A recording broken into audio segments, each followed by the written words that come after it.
mise en garde inquiétante.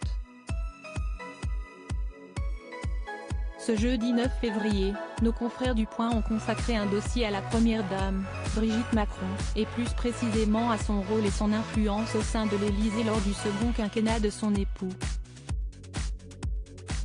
Mais ce n'est pas tout. Ils se sont également penchés sur l'avenir du couple présidentiel et sur leur vie après 2027.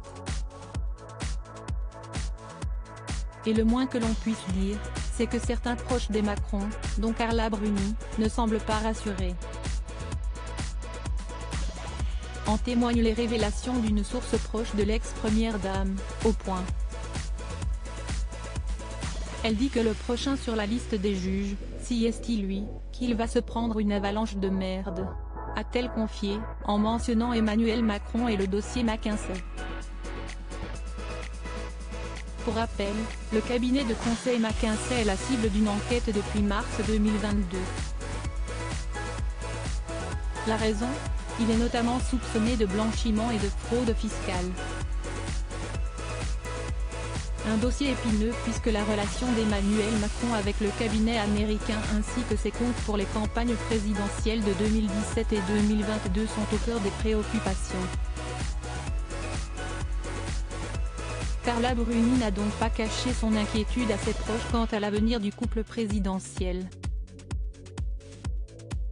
D'autant plus que l'ancienne première dame sait de quoi elle parle puisque son compagnon, Nicolas Sarkozy, avait été poursuivi en justice après son mandat pour l'affaire Big Malion.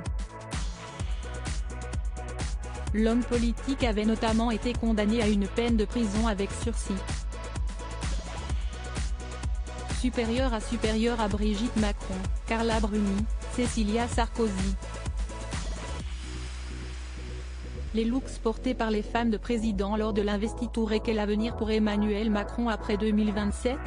Dans les colonnes du magazine Politico, en octobre dernier, François Bayrou soufflait quelques informations sur l'avenir de l'actuel président de la République.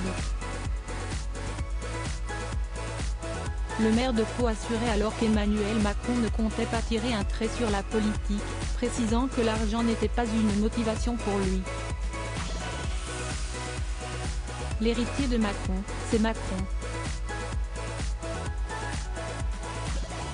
Son rôle dans la politique française ne s'arrêtera pas avec son second quinquennat, avait-il révélé, avant de conclure « Je sais une chose, c'est que l'argent ne l'intéresse pas davantage que les titres ronflants des instances internationales. Il n'est pas intéressé par les chapeaux à plumes et les galons dorés. Forcément, il sera une référence dans la vie politique française, pas pour le passé, mais pour l'avenir. » Article écrit en collaboration avec 6 Médias. Crédit photo, Cyril Moreau.